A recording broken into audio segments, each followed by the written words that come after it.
Hello and welcome to Solent Sports News. My name is Owen Bolger and these are your 1:30 headlines.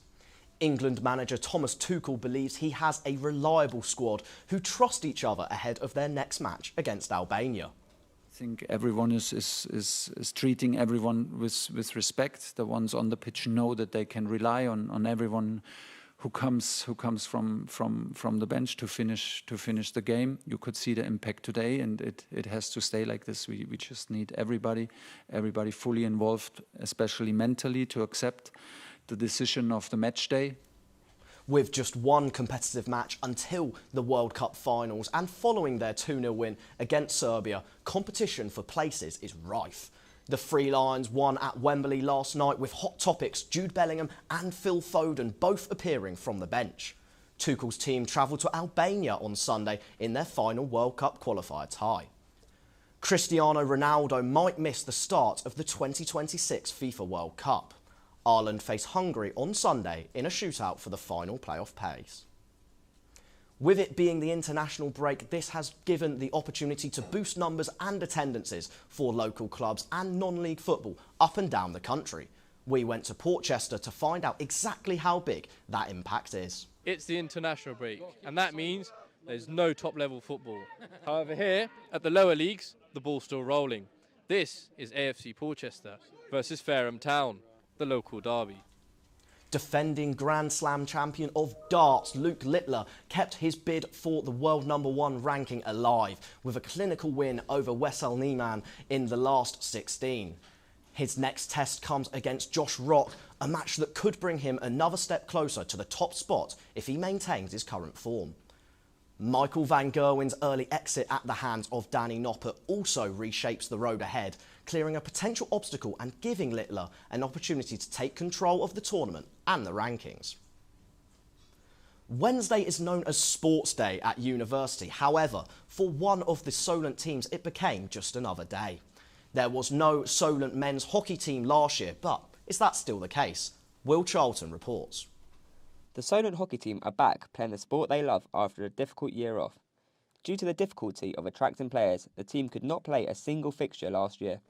We spoke to captain Josh Taylor and goalkeeper Marcus Mansfield to find out how they found the year off.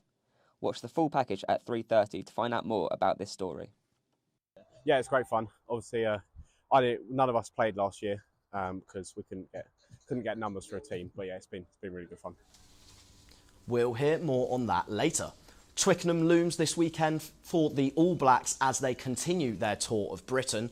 After dispatching Scotland last weekend, England's assistant coach Richard Wigglesworth is feeling prepared for New Zealand. Week's gone really well. Lads are excited to play in a massive test match on Saturday afternoon against New Zealand, so prep's been really good. All backs off now, so lads are ready to give it a good rip on Saturday afternoon. Having won only one of their past 11 meetings with the All Blacks, Steve Borthwick has gone for a changed lineup from last weekend. George Ford starts at fly half as he seeks to bury memories of a crushing defeat in 2024 where a failed 78th minute drop kick cost England the game. Elsewhere in the Quilter Nations series, Wales are looking to come back from their record-breaking defeat against Argentina as they play Japan at the Principality tomorrow for the third time this year.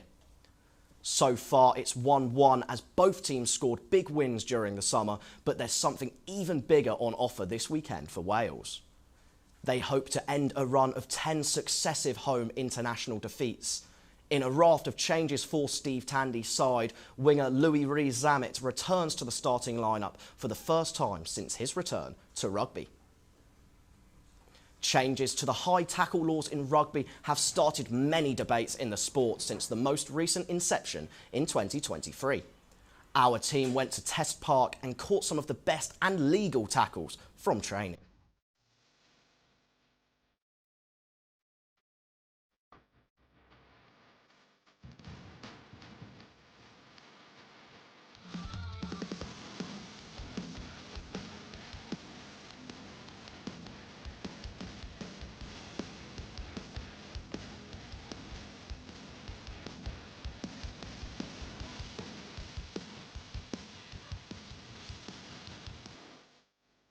Stay tuned at 3:30 for the full package. Rory McIlroy is rumoured to be joining the UK's esteemed list of sporting knights at the end of next month. After carding a 66 in his opening round in Dubai, McIlroy said it would be a very proud moment in his life if he were to receive the honour. The Northern Irishman is currently tied for third, just 2 strokes behind leader Michael Kim in the United Arab Emirates. Ahead of his rematch against Chris Eubank Jr. tomorrow, Conor Benn has opened up about a traumatic experience in his childhood where his school deemed him possessed by demons. The boxer, then 12, attended a fundamentalist Christian school in Spain. He said, looking back, it's pretty evil waking up in the morning and not knowing whether the Antichrist was here. Elsewhere in boxing, Joseph Parker has failed his drug test and faces a possible ban. He was found with traces of cocaine in his system on the day of his fight with Fabio Wardley. The suspension could range from 3 months to 2 years. To basketball now, where Solent women's team have had a flying start to the season.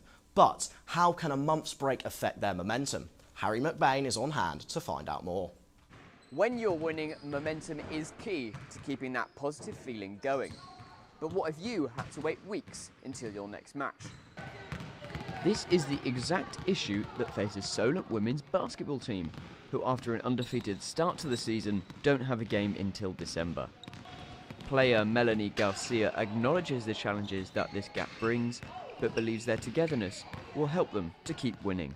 I feel like now, because it's, like you said, a long gap, we just have to keep training as much as we can, always keep the same momentum of a game, so train as hard as you can and just try not to lose the spirit. Find out more at 3:30. Ahead of the season finale in Las Vegas, F1 Academy has received a big boost as all F1 teams have committed themselves to the series on a multi-year deal. The current contract, which started in 2024, was due to come to an end this year. The new agreement sees all 10 current teams signing back on and will have an extra entry as F1 newcomers Cadillac have also committed themselves. The ex-Saints charity had their most recent fundraiser this week in Warwick, where they held a quiz, Q&A and a meet and greet. Former star Matt Letizia was keen for people to understand more about their work. Yeah, so our ex-Southampton players, we throughout the year we play quite a few charity football matches. We do a golf day, we do evenings like this where we raise funds, and at the end of the year, whatever money that we've raised, we dish out to local charities and all fantastic causes in and around the Southampton area, and that's kind of what we do. Southampton's search for a manager might have come to an unexpected end. Caretaker manager Tonda Eckert is expected to be giving the job on a permanent basis after winning his first 2 games in charge. That's as many as former manager Will Still managed in the opening 13 matches of the season. Eckert would be taking his first role in senior management at just 32 years old. The Saints play Charlton Athletic after the international break. And sticking with the Saints, our sources have told us in a Solent Sports News exclusive that an unknown Welsh talent has been spotted on the M4 on the way to Southampton. They've most recently been seen passing junction 30 Cardiff Gate. And they're said to be proud of the opportunity to enter England. We'll give you more on the story as it breaks. That's all from me this hour. Don't forget you can keep up to date 24/7 on our website, solentsportsnews.com. Remember to join us for our big and beautiful bulletin at 3:30, where all will be revealed. Thank you and goodbye.